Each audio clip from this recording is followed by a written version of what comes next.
ஜனநாயகம். ஜனநாயகம் ஜனம் என்றால் என்ன? மக்கள். அந்த மக்கள் நாயத்தை சொல்லுவாங்க. 2026 நாயத்தை சொல்ல போறதுதான் ஜனநாயகம். அதுல இருந்து ஒரு சின்ன கசிவு இருந்துச்சு, ஒரு நிமிஷம். அதை பத்தி யாரும் சம்பிச்சு போகாதீங்க. தலைவர் என்ன சொல்லியிருக்காருன்னா, யாரும் தூங்கி சோம்பேறி ஆகாதீங்க. எலெக்ஷன் டைம் அப்போ வந்து ஓட்டை போடு, அதுவும் கரெக்டா யாருக்கு போடணும்னு அவர் சொல்றாப்புல. அதுதான் ஒத்த விரலை காட்டுறாரு. நான் ஒத்த விரல் காட்டுனா ரெடி ஆகும் கூத்துதான் அப்படின்னு ஒத்த விரலை காட்டுறாரு. அந்த சீனு வந்துச்சுன்னு யாரும் பயப்படாதீங்க. அந்த சீனு வந்ததுனால சம்பிச்சு போகாதீங்க. அந்த சீன் வந்தது நம்மளுக்கு சந்தோஷம். முது படமே ரிலீஸ் ஆச்சா? தலைவா, என்ன ஒரு அதிர்ச்சி! என்ன சொல்றீங்கன்னு எனக்கு சத்தியமா புரியல. இது போல ஒரு புது பயத்தை ரிலீஸ் பண்ணிடுறாங்க. சோத்துல பூசணியா மச்சு வச்ச போல பண்ணிடுறாங்க. இதெல்லாம் யாரும் தட்டி கேட்க மாட்டாங்களா? ஏன்னா விஷால் அண்ணா அப்ப குரல் கொடுத்தாரு, இது போல திருட்டு விசிறி வருதுன்னு. ஒரு படம் ரிலீஸ் ஆகாமே இப்ப திருட்டு விசிறி பண்ணிருக்காங்கன்னா அது எவ்வளவு பெரிய குற்றம். இதை யாரும் போய் கேட்க மாட்டாங்களா? தட்டி கேட்க மாட்டாங்களா? எந்த ஆப்ல தலைவா முதல்ல ரிலீஸ் பண்ணிடுறாங்க? முதல்ல அந்த ஆப்பை ஸ்ட்ரைக் பண்ணுங்க, பேன் பண்ணுங்க அந்த ஆப்பை.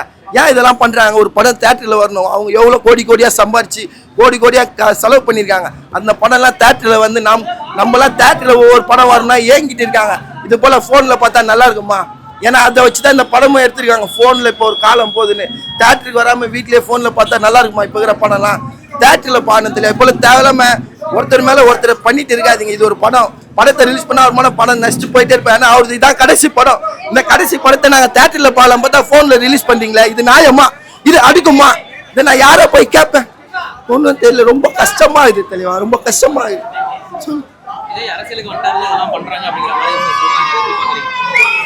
அரசியலுக்கு வந்தது நல்லதுதான் தெளிவா. ஏன்னா கேப்டன் ஒருத்தர் இருந்தாரு, அவர் இருக்கும் போது இவர் வந்திருந்தாருன்னா நானே கண்டனம் தெரிவிச்சிருப்பேன். ஏன்னா கேப்டன் ஒரு நல்ல மனிதன். இப்ப அந்த நல்ல மனிதன் போயிட்டு அடுத்ததா விஜய்.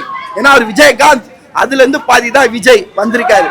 ஏன்னா அவருக்கு அடுத்தது வந்ததுனால, ஏன்னா எப்பயுமே தெரியல. நான் 31 வருஷமா எப்ப பார்த்தாலும் ஏடிஎம்கே டிஎம்கே தூங்கி ஏஞ்சா கூட இது இவங்க 2 பேர் தான் ஜெயிக்கிறாங்க. அது ஒரு கஷ்டமா. இது யாராவது ஒரு தனிச்சு ஒரு புதி யாருன்னா ஜெயிக்கிட்டோம், சீமானனை ஜெயிக்கிட்டோம், விஜயனை. ஆனா சுயேட்சா யாராவது ஒருத்தர் ஜெயிக்கணும் தெரியும். அதுதான் இப்ப வேணும். ஏன்னா எப்ப பார்த்தாலும் இவங்க 2 பேர் ஜெயிச்சா நியாயமா? அடுக்குமா? நீங்க சொல்லுங்க. அதனால கரெக்டா ஓட்டு இந்த வாட்டி பார்த்து போடுங்க. யாருக்கு போடணும் நீங்க தீர்மானம் பண்ணி போடுங்க. ஏன்னா உங்கள் உரிமை, உங்கள் ஓட்டு உங்க கையில். அதை பார்த்து தயவு செஞ்சு போடுங்கடா பாவீங்களா.